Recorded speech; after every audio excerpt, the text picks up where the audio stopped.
Olá, vamos voltar para o nosso tema, bloco 2, esse, né? Poder Legislativo, estávamos trabalhando já o Estatuto dos Congressistas, artigo 53, eu vou voltar direto para o slide, compartilhar a tela com você para a gente poder trabalhar, tá bom? Então, vamos lá para o nosso estudo, tá? Artigo 53, a gente sabe que a gente vai, nesse Estatuto dos Congressistas, estudar os artigos 53, 54, 55 e 56. Então, vamos lá. 53. Os deputados e senadores são invioláveis, civil e penalmente, por quaisquer de suas palavras, suas opiniões, palavras e votos. A gente chama isso de imunidade material, ou também chamada de imunidade real, ou imunidade substantiva, ou inviolabilidade. Por palavras, votos e opiniões, o parlamentar, deputado federal ou senador, ele é irresponsável, desde que esteja no exercício parlamentar, ok?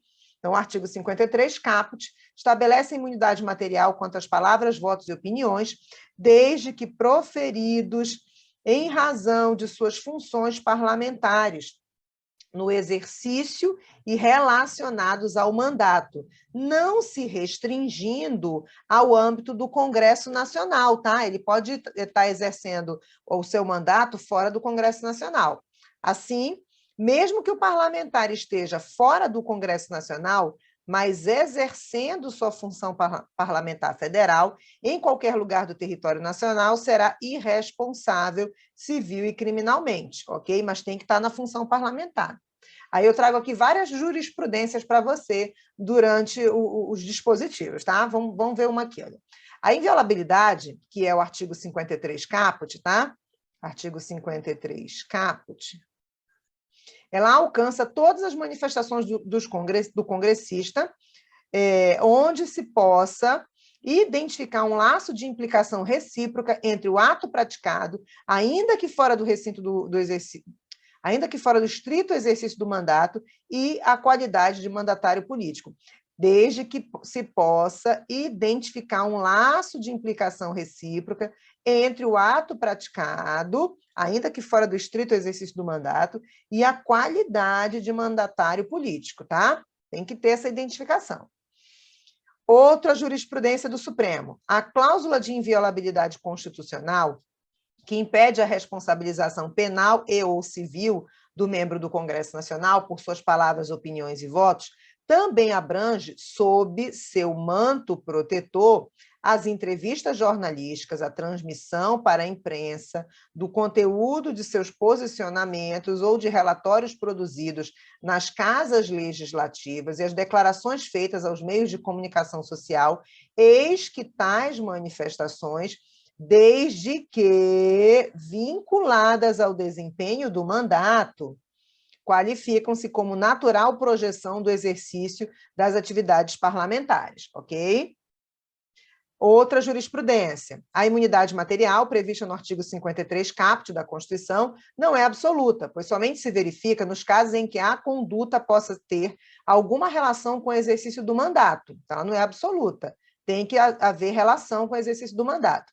Embora a atividade jornalística exercida pelo querelado não seja incompatível com a atividade política, há indícios suficientemente robustos de que as declarações do querelado, além de exorbitarem o limite de simples opinião, foram por ele proferidas na condição exclusiva de jornalista. Neste inquérito aqui, houve o entendimento de não aplicação da inviolabilidade, não é?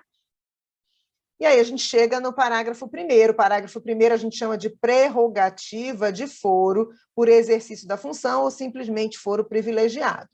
Os deputados e senadores, parágrafo 1º do 53, desde a expedição do diploma, serão submetidos a julgamento perante o Supremo Tribunal Federal. Então, desde a diplomação, eles são processados perante o Supremo Tribunal Federal, prerrogativa de foro por exercício da função, tá? Diplomado, o parlamentar passa a ter foro privilegiado, só podendo ser julgado pelo STF. Esta prerrogativa está relacionada com o exercício da função. Logo, se o parlamentar deixa de exercer a função, perde a prerrogativa de foro por exercício da função, obviamente, tá? E aqui, jurisprudência. A diplomação do réu como deputado federal opera o deslocamento para o STF da competência penal para a persecução criminal, não tendo o condão de afetar a integridade jurídica dos atos processuais, inclusive os de caráter decisório já praticados. Só sobe para o Supremo, não muda os atos já praticados, nem invalida os atos já praticados, tá?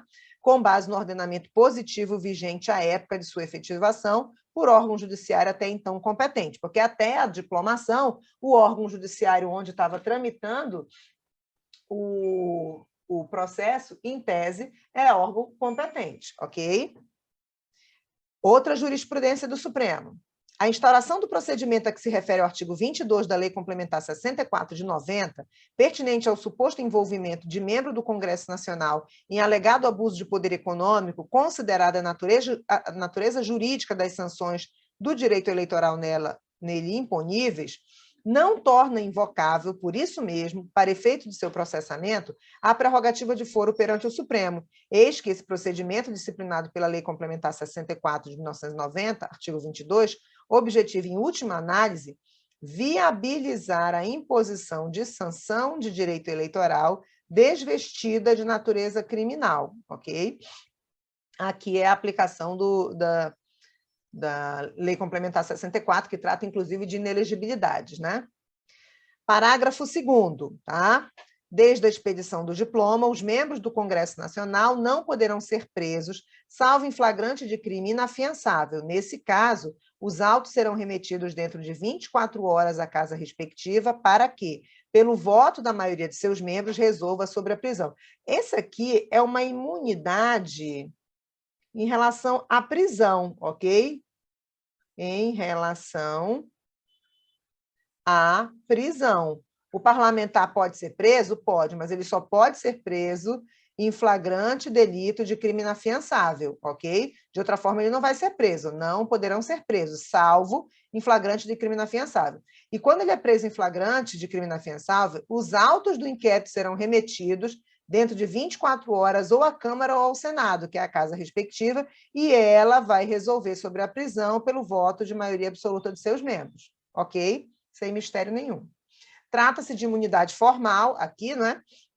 Imunidade formal para a prisão, na qual a regra é a proibição da prisão, incluindo a prisão temporária, preventiva, por pronúncia, flagrante de crime inafiançável, prisão civil do alimentante, enfim. E a exceção é a possibilidade de prisão. E aí a exceção tem regras, tá? A exceção prevista na Constituição, em que ocorre a prisão do parlamentar, é na hipótese de flagrante de crime inafiançável, devendo os autos do inquérito serem encaminhados dentro de 24 horas à casa respectiva, que deliberará sobre a prisão pelo voto de maioria absoluta. Essa é a única hipótese de prisão? A pergunta que a gente faz aqui. A resposta é não. O Supremo admite que ocorra prisão em decorrência de decisão judicial transitada em julgado, mesmo se a casa não determinar a perda do mandato, ok? Isso é um entendimento do Supremo Tribunal Federal.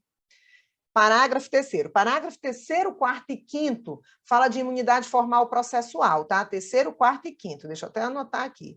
Parágrafos 3º, 4º e 5º falam de uma imunidade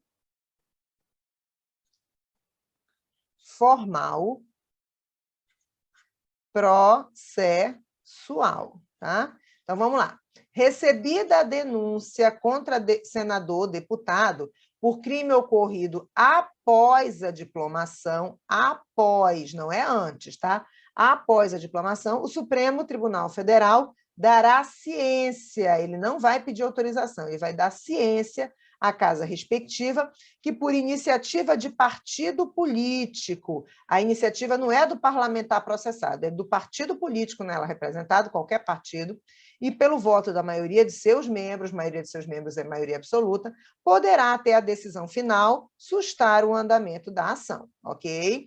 Então, isso aí é uma imunidade formal processual que antes a gente tinha necessidade do Supremo precisava da autorização da casa respectiva para poder dar andamento a esta ação. Agora não precisa mais. Se o crime foi ocorrido antes da diplomação, o Supremo não precisa nem comunicar a casa respectiva, ok? Mas, se o crime ocorreu após a diplomação, aí, então, o Supremo vai comunicar à casa respectiva, não é pedir autorização, não. Comunica e dá andamento à ação. Aí, a casa, recebendo a comunicação, pode ter a iniciativa de um partido político pedindo a sustação do processo. A sustação do processo, o pedido entra em pauta e aí é votado por maioria absoluta dos membros daquela casa, que, votando dessa forma, podem sustar o andamento da ação, tá bom? O pedido de sustação será apreciado pela casa respectiva no prazo improrrogável de 45 dias do seu recebimento. E a sustação do processo suspende, olha, se sustar o processo, suspende a prescrição, gente, enquanto durar o mandato. Não é para ele ficar impune, não. É uma imunidade formal processual temporária, inclusive, tá? Os parágrafos 3º, 4º e 5º tratam da imunidade formal processual e receberam profundas mudanças após a emenda constitucional número 35 de 2001, com o intuito de quê? De diminuir as garantias dos parlamentares e evitar abusos no uso dessas prerrogativas. Antes da emenda 35 de 2001, os parlamentares só seriam processados se a casa respectiva autorizasse o início do processo, situação que muitas vezes não ocorria, causando uma onda de impunidade que não existe mais após a emenda 35 de 2001. Tá? Agora, não há mais necessidade de autorização, e sim um aviso à casa respectiva. Se o crime acontecer após a diplomação, tá? Antes não tem essa... Crimes ocorridos antes não tem essa regra. No caso de crime ocorrido antes da diplomação, não haverá necessidade nem de autorização e nem de aviso. De autorização não tem nem antes e depois, e aviso é só se o crime acontecer depois, após a diplomação, tá?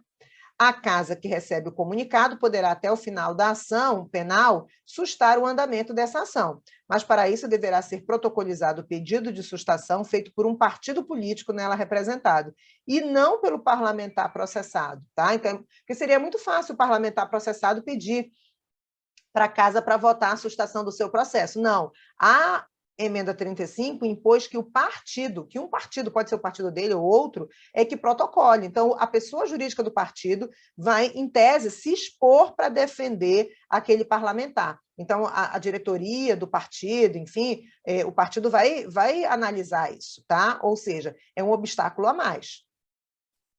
O quórum para decidir sustar o andamento da ação é de maioria absoluta e o prazo para apreciação é de 45 dias pela mesa diretora. Parágrafo 6º. Os deputados e senadores não serão obrigados a testemunhar sobre informações recebidas ou prestadas em razão do exercício do mandato, nem sobre as pessoas que lhes confiaram ou deles receberam informações. Trata-se de uma proteção quanto à fonte de informação recebida em função do exercício do mandato, numa espécie de sigilo profissional parlamentar, tá bom? Parágrafo 7º. A incorporação às Forças Armadas de deputados e senadores, embora militares e ainda que em tempo de guerra, dependerá de prévia licença da casa respectiva.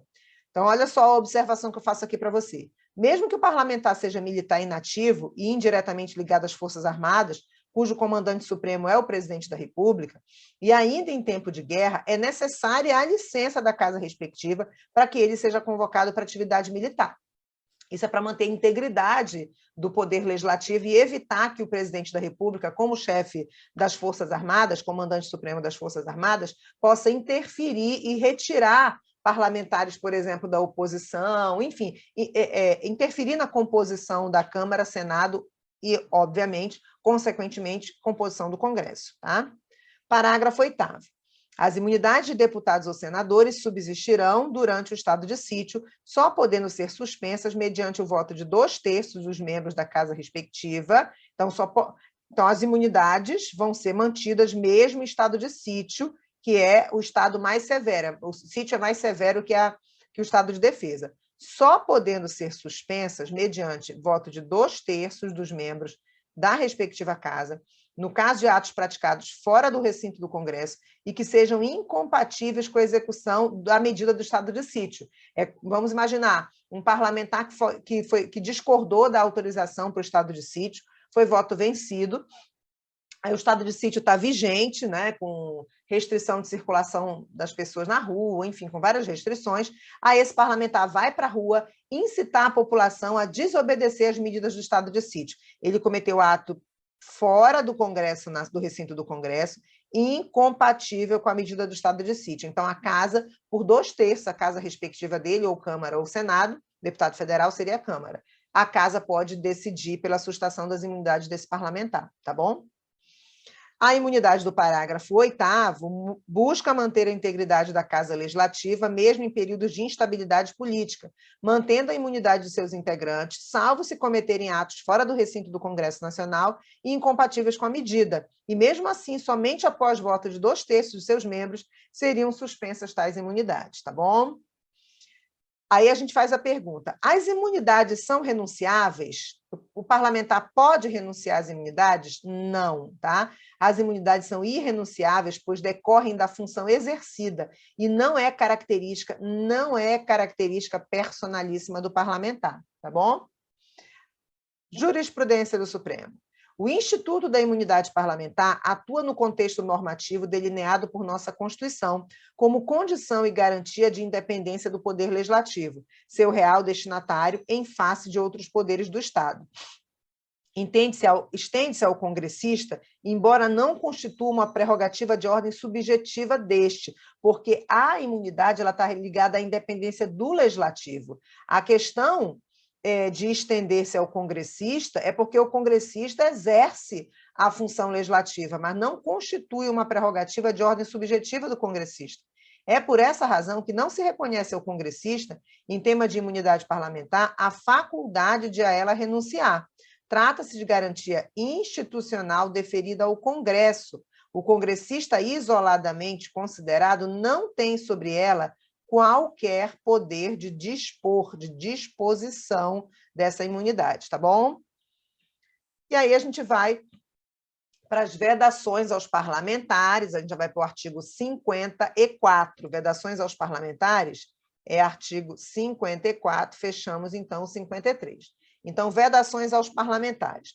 Os parlamentares, os deputados e senadores não poderão, desde a diplomação, firmar ou manter contrato com pessoa jurídica de direito público, autarquia, empresa pública, sociedade de economia mista, empresa concessionária de serviço público, salvo quando o contrato obedecer a cláusulas uniformes. Por exemplo, um senador pode ter um contrato com uma empresa concessionária de serviço público, por exemplo, uma companhia de abastecimento de energia elétrica. Imagine um deputado federal que mora em Brasília, mas tem um apartamento no Rio de Janeiro.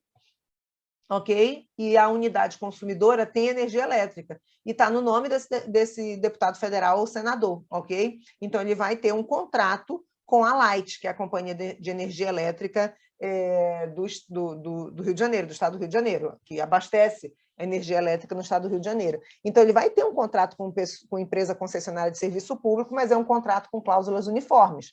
Um deputado federal, por exemplo, pode fazer uma faculdade pública federal, a UFPA, a UFPE, a UFRJ, pode, todas essas são o quê? São autarquias, ok? Um deputado federal pode ser cliente, pode mandar uma carta pelos Correios? Pode, Correios é empresa pública, certo? Pode ter uma conta na Caixa Econômica ou no Banco do Brasil, empresa pública ou sociedade de economia mista? Pode, porque todos esses exemplos que eu estou usando para você aqui são contratos onde aquele parlamentar é um cliente como qualquer outro. É um aluno, é um usuário como qualquer outro. Então, é contrato com cláusulas uniformes. Esse pode, ok? Também não pode, desde a diplomação, aceitar ou exercer cargo ou função ou emprego remunerado, inclusive os que sejam demissíveis ad nutum, né, os comissionados, nas entidades constantes nas linhas anteriores. Imagine um indivíduo, foi eleito deputado federal, foi diplomado e ganhou um cargo de diretor da Caixa Econômica, de presidente, certo, de uma autarquia, de uma empresa pública, de uma sociedade de economia mista. Claro que não pode, ok? Só que a gente tem que prestar atenção no seguinte: as vedações que são atribuídas desde a diplomação, elas permanecem desde a posse. Não faz sentido, que primeiro é diplomação, depois é posse, né? Não faz sentido proibir alguma coisa para ele na diplomação e depois permitir na posse, tá? Por isso que a gente vai ver repetição aqui. Vamos lá, desde a posse. Ainda é 54, tá? Ainda é o artigo 54. Deputados e senadores não poderão, desde a posse, ser proprietários, controladores ou diretores de empresa que goze de favor decorrente de contrato com pessoa jurídica de direito público ou nela exercer função remunerada. Não pode. Não pode ocupar cargo ou função que sejam demissíveis ad nuntum nas entidades referidas no inciso 1A. Inciso 1A é esse aqui, olha. Tá? São essas entidades aqui, olha. Pessoa jurídica de direito público, autarquia, empresa pública, sociedade de economia mista ou empresa concessionária de serviço público. Então, não pode a partir da diplomação e continua não podendo a partir da posse. Não pode patrocinar causa que seja interessada a qualquer das entidades referidas no mesmo inciso 1A, ok?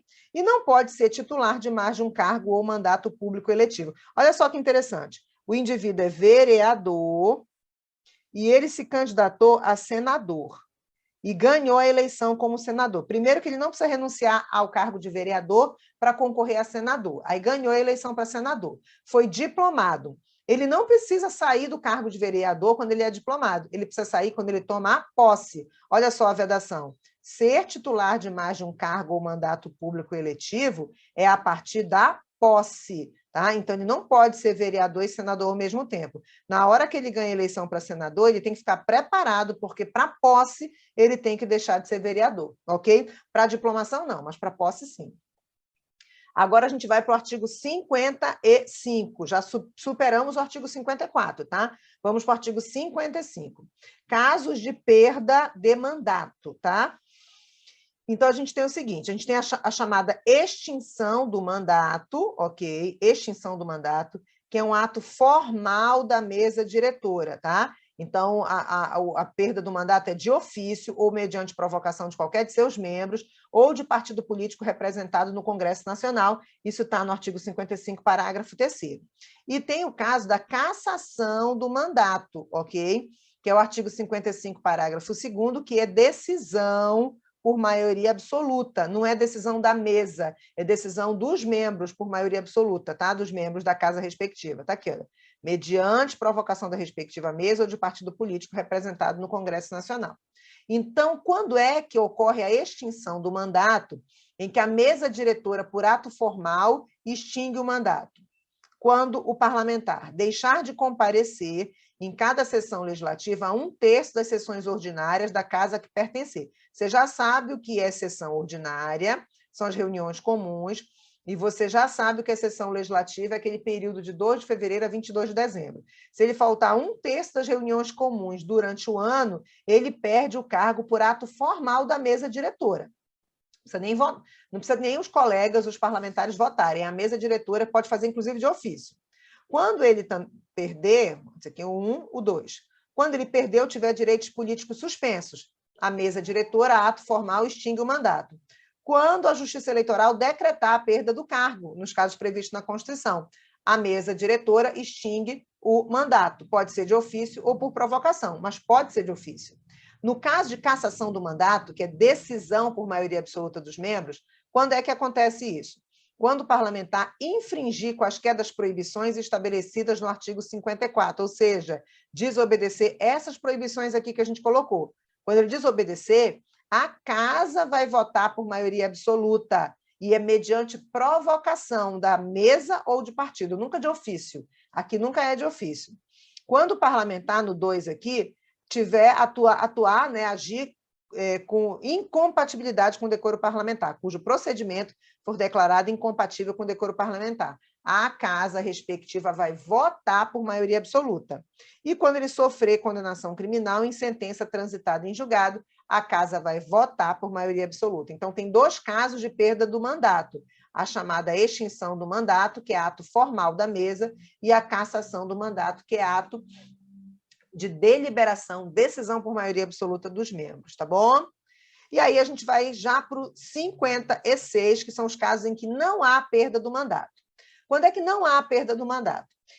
Quando o deputado, o senador, ele está investidura no cargo de ministro de Estado, o deputado federal que vai ser ministro, por exemplo, governador de território, secretário de Estado, secretário do Distrito Federal, secretário de território, secretário de prefeitura de capital. Não pode ser uma prefeitura que não seja a capital. tá? Tem que ser prefeitura de capital, ou chefe de missão diplomática de caráter temporário. Nesses casos, o parlamentar poderá optar pela remuneração. Ele pode continuar recebendo o subsídio dele de senador e ser secretário de turismo da cidade de São Paulo, capital, ok?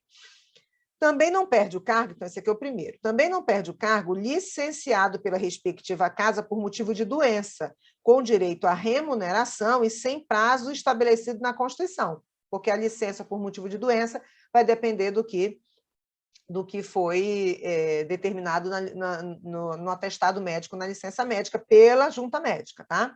E no 3, licenciado para tratar de interesses particulares, neste caso é sem remuneração e desde que, falta um Szinho aqui, o afastamento não ultrapasse 120 dias por sessão legislativa. Então, para tratar de doença, a licença é com remuneração e não tem prazo pré-estabelecido na Constituição. Para tratar de interesses particulares, a licença tem limite de 120 dias por sessão legislativa, né? Por ano legislativo, e ela é sem remuneração, ok? Quando é que o suplente é convocado? Vamos ver quando é que o suplente é convocado. O suplente será convocado nos casos de vaga, de vacância, o parlamentar morreu, teve o mandato cassado, enfim, de investidura em funções previstas no artigo 56, quando ele é investido no cargo de ministro de Estado, governador de território, secretário de prefeitura de capital, secretário de Estado, enfim, ou de licença superior a 120 dias. Qual é a licença superior a 120 dias? É para tratar de doença, ok? Porque para tratar de assuntos particulares, a licença é até cravadinho 120 dias. Se o parlamentar não voltar no dia seguinte, já é caso de vaga, já é caso dele perder o cargo. Aí entra o suplente, mas não é mais caso de licença, é caso de vaga, tá bom? E quando não há suplente, o que a gente faz? Ocorrendo vaga, a Constituição tem resposta. Ocorrendo vaga e não havendo suplente, faça a eleição para preenchê-la, se faltarem mais de 15 meses para o término do mandato. Se faltar até 15 meses e não tiver suplente, vai ficar sem ninguém naquela vaga, tá bom? E aí a gente vai entrar no Poder Legislativo e suas atribuições, tá? A gente também está faltando uns 5 minutinhos para terminar o bloco, mas eu não vou interromper aqui, eu já vou introduzir. A gente vai estudar Poder Legislativo, obviamente, federal e as suas atribuições. Então, a gente vai estudar agora os artigos 48, 49, 51 e 52, tá? Já superamos o Estatuto dos Congressistas, 53, 54, 55 e 56, e a gente vai trabalhar esses 4 artigos aqui que falam das atribuições do Poder Legislativo. Vamos lá? As competências do Poder Legislativo Federal estão previstas nos artigos 48, 49, 51 e 52. Já tinha anotado aqui para você, tá? O artigo 48 trata das competências do Congresso Nacional com a sanção ou veto do presidente da República. Tais atribuições assumem a forma de leis ordinárias ou leis complementares. Por que a gente diz isso? Pois somente elas sofrem sanção ou veto do presidente. Eu não estou vendo aqui com você o processo legislativo nessa aula, mas se você estuda o processo legislativo, você vai ver que das espécies normativas, emendas, destaque para você, está lá no 59. Emendas, lei complementar, lei ordinária, lei delegada, medida provisória, decreto legislativo e resolução. São 7 espécies normativas. Dessas 7 espécies normativas, só tem 2 que a Constituição determina a sanção ou veto do presidente: lei ordinária e lei complementar. Se você ler o caput do artigo 48 e diz que compete ao Congresso, com a sanção do presidente, dispor sobre todas as matérias da União, especialmente essas, aí tem a listinha ali dos incisos. Ora, se é competência do Congresso com a sanção do presidente, e eu sei que as únicas espécies normativas que têm sanção do presidente são lei ordinária e lei complementar, eu não tenho outra saída a não ser definir, porque eu estudei isso, definir que as matérias do 48 ou saem na forma de lei complementar ou saem na forma de lei ordinária, tá bom? Então, vamos lá. É importante frisar que o rol de competências do artigo 48 é exemplificativo, existindo outras matérias de competência legislativa do Congresso disciplinadas no texto constitucional, como o artigo 22, 24, 93, porque o caput do 48 diz: compete ao Congresso Nacional dispor sobre todas as matérias de competência da União, com a sanção do presidente, especialmente essas. Então, essas que a gente vai ver aqui, ó, começa aqui, os incisos: São especialmente algumas, ok? E aí a gente não vai aprofundar muito aqui, não. É meio leitura, alguns comentários. Então, vamos lá. Inciso 1. Compete ao Congresso, com a sanção do presidente, dispor sobre sistema tributário, arrecadação e distribuição de rendas, plano plurianual, diretrizes orçamentárias, orçamento anual, operações de crédito, dívida pública e emissão de curso forçado, fixação e modificação do efetivo das Forças Armadas, planos e programas nacionais, regionais e setoriais de desenvolvimento, limite do território nacional, espaço aéreo e marítimo e bens de domínio da União, incorporação, subdivisão e desmembramento das áreas de territórios ou estados, ouvidas as respectivas assembleias legislativas, transferência temporária da sede do governo federal, concessão de anistia, organização administrativa judiciária do Ministério Público e da Defensoria Pública da União e dos Territórios e organização judiciária do Ministério Público do Distrito Federal. Criação, transformação e extinção de cargos, empregos e funções públicas, observado o que estabelece o artigo 84, 6b, que é quando o presidente, por decreto autônomo, extingue cargos ou funções quando vagos, tá?